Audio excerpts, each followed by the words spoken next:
PTI دھرنے سے متعلق IG اسلام آباد کی رپورٹ سپریم کورٹ میں جمع۔ عمران خان نے 6:50 پر کارکنان کو ڈی چوک پہنچنے کا کہا۔ رپورٹ کے مطابق عمران خان کی تقاریر کی ویڈیو کلپ بھی اس کا حصہ ہیں۔ اسلام آباد انتظامیہ نے سپریم کورٹ کے فیصلے پر منوعاً عمل کیا۔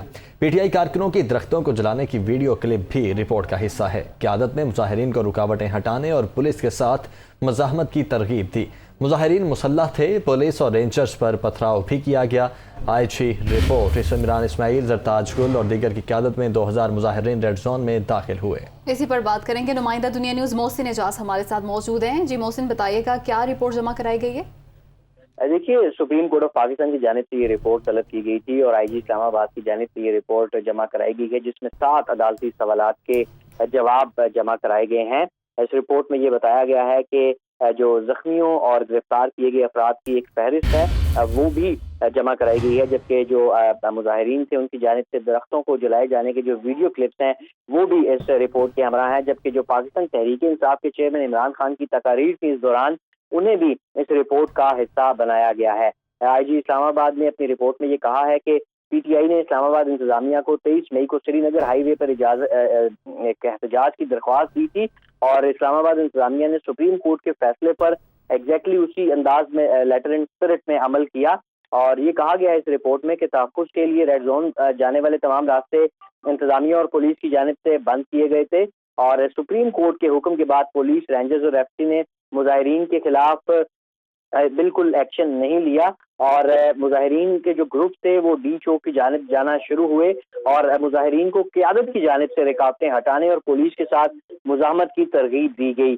مظاہرین کے حوالے سے اس رپورٹ میں یہ بھی انکشاف کیا گیا ہے کہ یہ مظاہرین مسلح تھے اور مظاہرین کی جانب سے پولیس اور رینجرز پر پتھراؤ بھی کیا گیا۔ اس کے ساتھ ساتھ مظاہرین پولیس پر گاڑیاں بھی چڑھاتے رہے اور اپنی گاڑیوں کی مدد سے رکاوٹیں بھی ہٹاتے رہے۔ اس کے ساتھ ساتھ کنٹینرز ہٹانے کے لیے بھاری مشینری کا بھی استعمال کیا گیا، جبکہ درختوں کو بھی جلایا گیا۔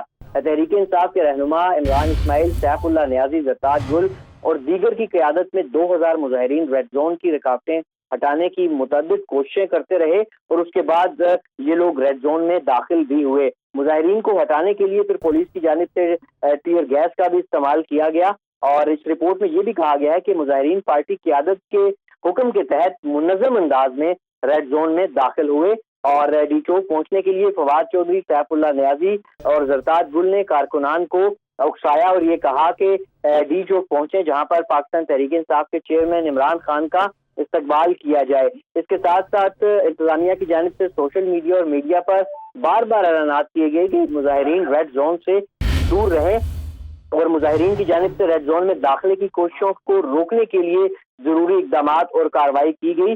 اس رپورٹ میں یہ بھی کہا گیا ہے کہ مظاہرین کی جانب سے پتھراؤ کے باعث 23 سیکیورٹی اہلکار زخمی بھی ہوئے۔ پولیس کی جانب سے طاقت کے استعمال سے ہر حد تک گریز کیا گیا۔ خدشات بڑھنے پر پھر آرٹیکل 245 کے تحت فوج کو طلب کیا گیا۔ اس رپورٹ میں یہ بھی بتایا گیا ہے کہ 200 سے 300 مظاہرین کنٹینرز ہٹا کر ریڈ زون میں داخل ہوئے، اور مظاہرین کو جو جگہ دی گئی تھی G9 اور H9 کے درمیان سری نگر ہائی وے پر، وہاں پہنچنے کے لیے کوئی بھی رکاوٹ نہ تھی، تاہم مظاہرین رکاوٹیں عبور کرتے ہوئے ڈی چوک پہنچتے رہے، اور کوئی بھی جو شخص تھا، کوئی بھی کارکن وہ مختص کردہ جلسہ گاہ میں نہیں پہنچا۔ اس رپورٹ میں یہ بھی بتایا گیا ہے کہ پولیس کی جانب سے 77 لوگوں کے خلاف کارروائی کی گئی، 77 لوگوں کو گرفتار کیا گیا اور ان کے خلاف 19 مقدمات درج بھی کیے گئے ہیں۔